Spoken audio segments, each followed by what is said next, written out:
قد أهل بالصيام وأطل مسعدا أهلا وخلا ليته في كل حين قد أهل بالصيام وأطل مسعدا أهلا وخلا ليته في كل صيام سے ایک دن قبل اور عید کے دن ہم ایک جیسے ہوتے ہیں. جہاں ہم رمضان سے ایک دن پہلے کھڑے تھے، عید کے دن بھی ہم وہیں کھڑے ہوتے ہیں. تو پھر ایک مہینہ اتنی طویل محنت کی اور مشقت اٹھائی، بھوک اور پیاس کاٹی، تو پھر کیا فائدہ ہوا؟ آپ ایک ڈاکٹر کے پاس جاتے ہیں اور اس سے دوائی لیتے ہیں اور مہینہ بعد اس کو استعمال کرتے ہیں، اور مہینے کے بعد آپ ٹیسٹ کرواتے ہیں تو جہاں تھی بیماری وہاں کی وہاں رہی.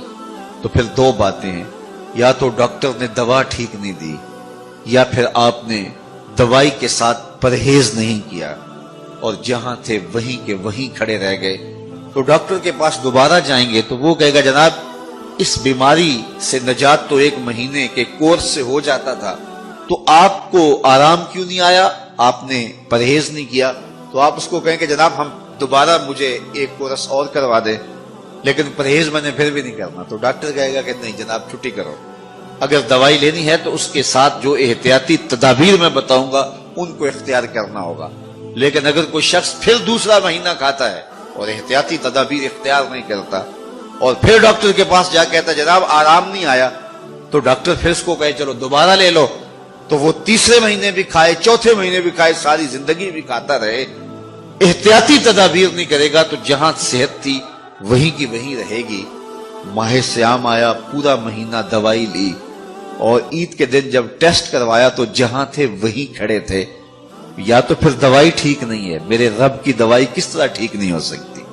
جب اس نے کہا ہے لعلکم تتقون، تم روزے رکھو میں ضمانت دیتا ہوں تمہیں تقوی ملے گا، تو پھر تقوی نہیں ملا ہے تو پھر ہم نے روزے کی احتیاطی تدابیر کو اختیار نہیں کیا ہے اور اتنی طویل مسافت کاٹی ہے، مشقت کاٹی ہے، بھوک کاٹی ہے، پیاس کاٹی ہے.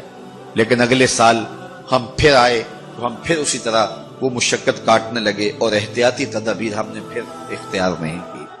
تو صاحبو یہ ماہ سیام زندگی میں ایک بار پھر آیا ہے، اس کو احتیاطی تدابیر کے ساتھ گزارو. من لم یدع قول الزور والعمل بہ فلیس للہ حاجۃ فی ان یدع طعامہ وشرابہ.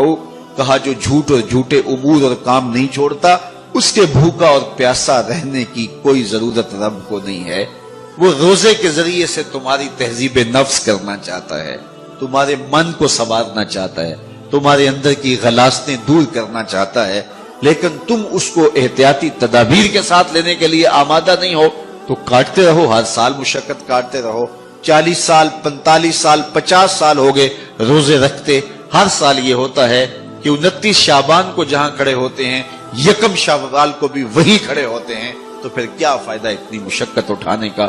تو ماہ سیام زندگی میں ہمیں ایک بار ملا ہے، ایک بار ذرا اس کو احتیاطی تدابیر کے ساتھ گزار کے دیکھیے تو آپ دیکھیں گے کہ یہ روزہ کس طرح من کے اندر روشنیاں ڈال دیتا ہے اور کس قدر تقوی کا نور نصیب ہوتا ہے.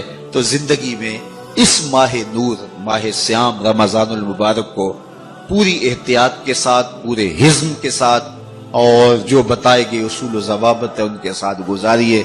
آنکھوں پہ بھی پہرا بٹھائیے، خیالوں پہ بھی پہرا بٹھائیے، سوچوں کو بھی آوارہ نہ ہونے دیجیے، رزق بھی پاک لیجیے، اور زبان پر بھی کوئی ایسا جملہ نہ آنے پائے جو رب کی ناراضگی کا سبب ہو. خیال بھی نہ بھٹکے، نظر بھی نہ بہکے، اور ایک ایک عمل زندگی کا خوبصورت ہو، منظم ہو، مرتب ہو، اور ادھر 30 روزوں کی بھوک ہو. اور پھر نتیجہ کیا ہوگا؟ میرے رب نے وعدہ دیا ہے لعلکم تتقون، تمہیں تقوی کا نور نصیب ہو جائے گا. تمہاری زندگی ایک عجیب کیفیت میں ڈھل جائے گی اگر تم روزے کو اس کی حقیقی لگتا ہے کہ جب جمعۃ المبارک یا نماز ختم ہوتی ہے تو لوگ مسجد سے ایک دوسرے کو دھکے دے کر کے باہر نکلنے کی کوشش کر رہے ہوتے ہیں. ایک سمت کھڑے ہو جائیں کہ موقع مل گیا ہے 2 لمحے اور کھڑا ہونے کا. لوگ آرام سے نکل جائیں گے تو میں بھی نکل جاؤں گا.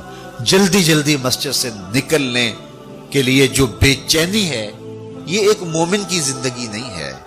اس کا جی چاہتا ہے کہ جو ہے وہ زیادہ سے زیادہ میں مسجد میں وقت گزاروں، اور مومن ایک نماز کے بعد جب دوسری نماز کے لیے انتظار کر رہا ہوتا ہے مسجد میں بیٹھ کے، ایک نماز پڑھ لی تو گیا نہیں ہے کہ اب یہیں بیٹھ رہتا ہوں، دوسری نماز پڑھ کے جاؤں گا، اللہ کی رحمتیں چھم چھم اس کے اوپر اتر۔ میرے اور آپ کے آقا مولا نے ارشاد فرمایا من لم یدع قول الزور والعمل به فلیس للہ حاجۃ فی ان یدع طعامہ وشرابہ، جس نے جھوٹ اور جھوٹے کام نہیں چھوڑے اس کے بھوکا اور پیاسا رہنے کی اللہ کو کوئی ضرورت نہیں ہے۔ روزہ صرف پیٹ کا نہیں ہے، باقی اعضائے بدنیہ کا بھی ہے۔ پیٹ میں ہم نے جو حلال اور مشروع چیزیں تھیں ان کو ڈالنے سے بھی گریز کیا کہ ہم روزے سے ہیں۔ آپ کو ماہ صیام میں روزہ رکھا ہے، کوئی آب زمزم پیش کرے تو آپ کہیں گے جناب میرا روزہ ہے، جناب یہ مکہ المکرمہ سے لے کے آیا ہوں، ابھی عمرے سے آیا ہوں، آپ کہیں گے بہت اچھا مجھے آپ دے دیں میں رکھ لیتا ہوں لیکن اب نہیں لے سکتا کہ میرا روزہ ہے۔ کوئی آپ کو کھجوریں پیش کرے کہ یہ مدینہ تو رسول صلی اللہ علیہ وسلم کی کھجوریں ہیں اور یہ بالکل خالص مدینے کی سرزمین میں اگی ہیں، مدینے کی ہواؤں نے انہیں پالا ہے اور یہ میں وہاں سے خاص طور پہ آپ کے لیے لے کر آیا ہوں، تو آپ ان کو چوم کے آنکھوں سے تو لگائیں گے لیکن کھجور کھائیں گے نہیں، آپ کہیں گے جناب میرا روزہ ہے۔ میاں روزہ ہے لیکن یہ کھجوریں تو مدینے کی ہیں اور پاک ہیں، طیب ہیں، طاہر ہیں، تبرک ہے، لیکن آپ تبرک جاننے ماننے سمجھنے کے باوجود اس کو نہیں کھائیں گے، آپ کہیں گے کہ میرا روزہ ہے۔ بالصيام وأطل مسعدا أهلا وخلا ليته في كل حين